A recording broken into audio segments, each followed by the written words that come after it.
What's up, guys? Rick from DFS On Demand here with the GC Cup preview for the Honda Classic.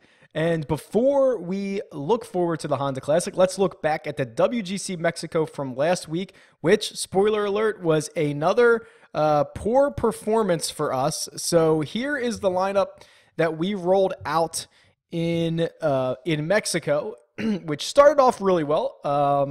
I feel like a broken record when I'm saying if these golf tournaments were Thursday and Friday, or Thursday and Friday and Saturday, we'd probably be doing a lot better. We've just not seemed to be able to climb the leaderboards on Sunday. Our guys continue to just fall off. So let's talk through this. A few really chalky plays in our lineup. Tommy Fleetwood at 42% was significantly more chalky than I think a lot of us expected him to be. We did expect Xander and Hideki to be popular. So Xander checked in at 32%, Hideki checked in at 28%. So I wasn't particularly thrilled to have three guys over 27% when the ownership came out here, because that really left us trying to have leverage on the field with our other three guys who were 22, 20, and 19%, Leishman, Terrell Hatton, and Matt Kuchar in that order. Now, if you're remembering back to last week, having your week hinge on Leishman, Kuchar, and Hatton probably is not going to end very well. So if we go to the leaderboard here, I've just favorited the guys that I had in my lineup. Leishman, shoots a 77 on Thursday and is never involved in this championship whatsoever. He was in basically dead last for most of it. Ends up, actually didn't even shoot. He shot one round under par. He shot his third round on Saturday was 2 under, the only round under par he put together. So kind of chalk that up. That was he was never involved in this. I'll go to Hatton, who was the guy that we really thought on really for a really long time, really hard, and tried to decide if we were going to go back to Hatton. We ended up doing it. I guess if before the tournament started, you told me that he finished T19 out of the field of 74, I would have probably signed up for that. He goes out and shoots a 67 on day one, which is, 4 under? It's a par 71. Kind of ejects a little bit. This was such a weird round. I actually want to look at his DraftKings scoring a little bit. Actually, let me flip back here. Had 85 DraftKings points, T19. Tommy Fleetwood also finished T19, and he only scored 73.5 DraftKings points. So Hatton scores 11 and a half more DraftKings points than Tommy Fleetwood for finishing in the same position. And it's because of this volatility. Let me find out. Let me show you here. That's the wrong one. Here's Hatton. So even his final round on Sunday, he started 1, 4, 5 over after 5 holes. And then in the last 13 holes, he played them 1, 2, 3, 4, 5, 6 under to actually get under par for the day. There was no birdie streaks in there. Just made six separate birdies.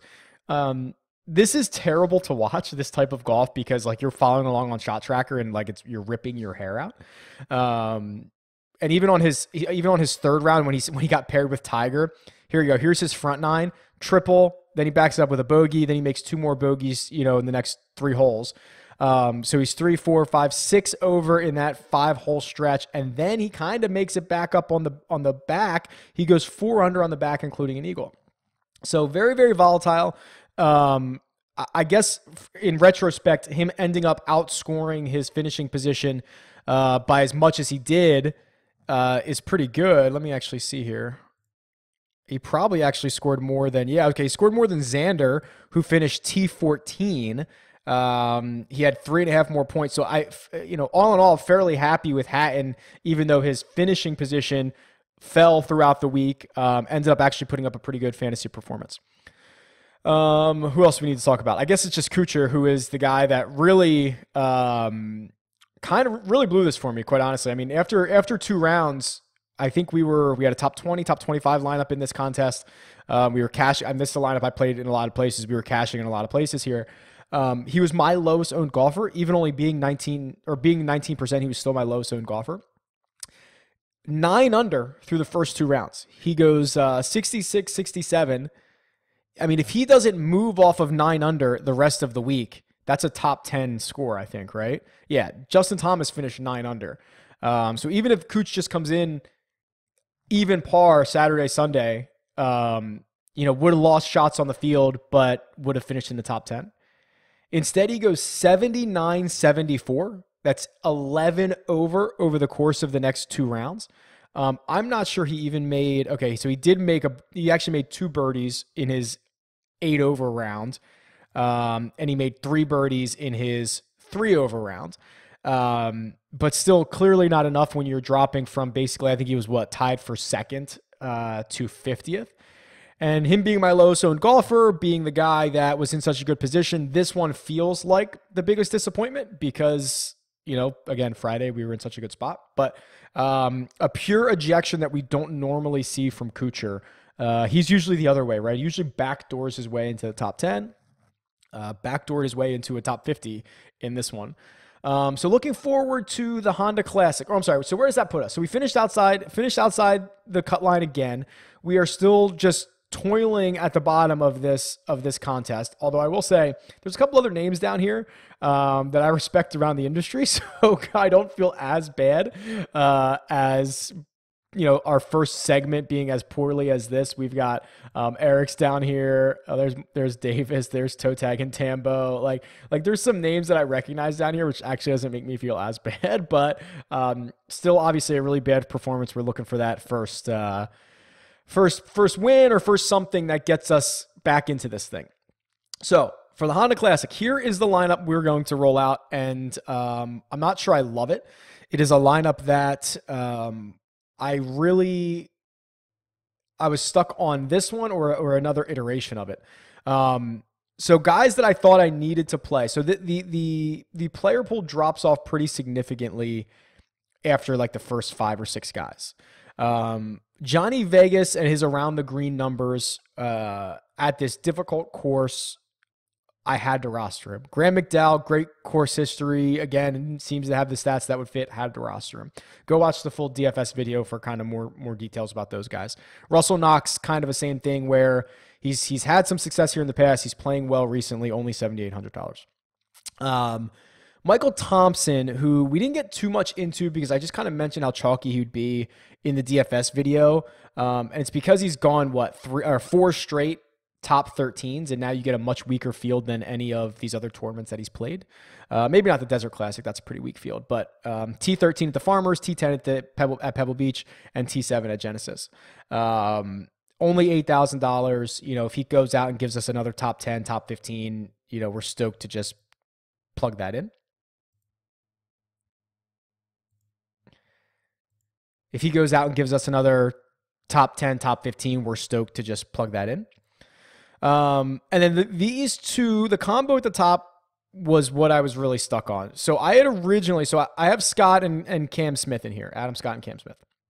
I originally started with Koepka, who I wanted to plug in, go watch the DFS video, big on Koepka this week. But that left me with 9,100, and I hate this range. Benyon, Norin, Grillo from 91 to 89. I didn't want to play any of them. I was willing to go down to Glover. So my options were either Koepka and Glover or Adam Scott and Cam Smith. And I thought that Koepka was going to be pretty contrarian. And I didn't think I needed to go that contrarian when I was going to have Johnny Vegas and Russell Knox in this lineup. So what I opted to do was go a little chalkier at the top and take Adam Scott and Cam Smith, who I like Cam Smith much more than those other options. So I don't like Adam Scott as much as I like Koepka, but I like Cam Smith significantly more than I like Benon, Alex Norin, Grillo, and even down to Glover. So that was really the decision that I was stuck on. And this is what I've opted to go with, is a little chalkier at the top and hoping that the guys down at the bottom can differentiate me, maybe Vegas, maybe Knox.